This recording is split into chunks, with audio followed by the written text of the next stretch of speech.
Oh, cardio. Let's be real, it's everyone's worst enemy. No one actually enjoys cardio, at least people with a modicum of sanity.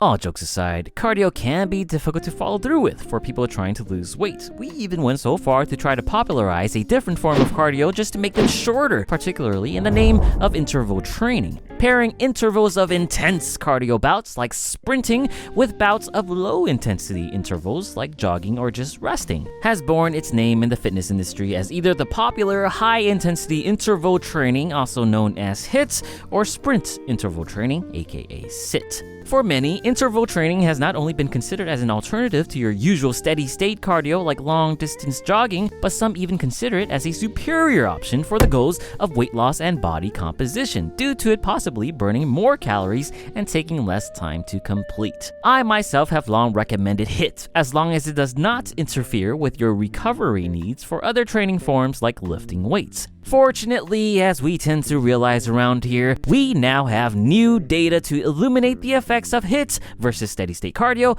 in that realm of body composition. And this one's a doozy, thanks to it being the awesomest type of study possible, a systematic review and meta-analysis, which is a type of research that compiles data from multiple studies to develop a more robust estimate of a measured effect. So kudos to that. In this meta-analysis, a total of 54 randomized control trials were selected, all examining the composition effects of interval training versus steady-state cardio, in this case, moderate intensity continuous training, MICT. The data focused primarily on two measurements, changes in fat mass and fat-free mass. After the researchers compiled and analyzed all the data, the results were pretty clear. Interval training and steady-state cardio resulted in similar changes in both fat mass and fat-free mass. Neither had an advantage. Not only that, it also had this interesting finding. When compared to a no-exercise control group, interval training and steady-state cardio did not result in significant changes in body composition. They both led to greater fat loss, but only at a 0.22 and 0.25 kilograms for interval training and steady-state cardio, respectively. This highlights a point that often needs repeating. As great as cardio is, it's only a small part of the bigger picture for body composition changes, with the majority of changes reliant upon, drumroll, solid nutrition. So basically, both cardio types by themselves work just the same, or rather, don't really work much, likely due to the relatively low amount of calories burned in either case. However, we do need to consider some of the study's limitations. The one limitation I'd like to point out first is that very few studies analyzed contained athletes or trained individuals of any kind. They were mostly sedentary and or overweight individuals. Thus, this video is aptly titled "For Beginners" rather than "For Everyone." Second, and the potential reason we didn't see much of a change in fat loss overall, is that only 3 out of the 54 studies had any form of calorie restriction. We don't know if adding restriction changes the dynamic between the two types of cardio. However, it does again highlight nutrition being so important. As much cardio or exercise you do, you still need to work on your nutrition, particularly with a calorie deficit if weight loss is your goal.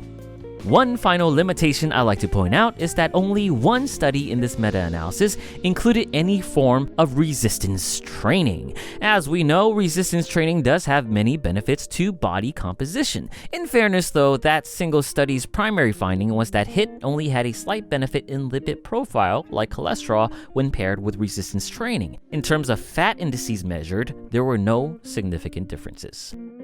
Finally, let's answer the actual question on hand. Between interval training like HIIT and steady-state cardio, which one is best for beginners?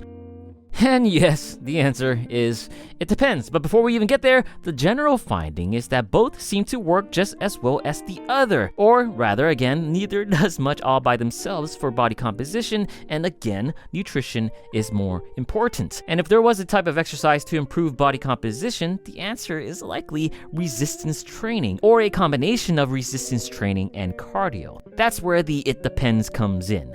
When choosing your cardio, it depends on whether that cardio does more help than good to your overall workout program? More than likely though, the answer is steady state cardio for various reasons. 1. Steady state cardio is generally simpler to program. Move at a rather moderate pace for X amount of minutes. Pretty simple.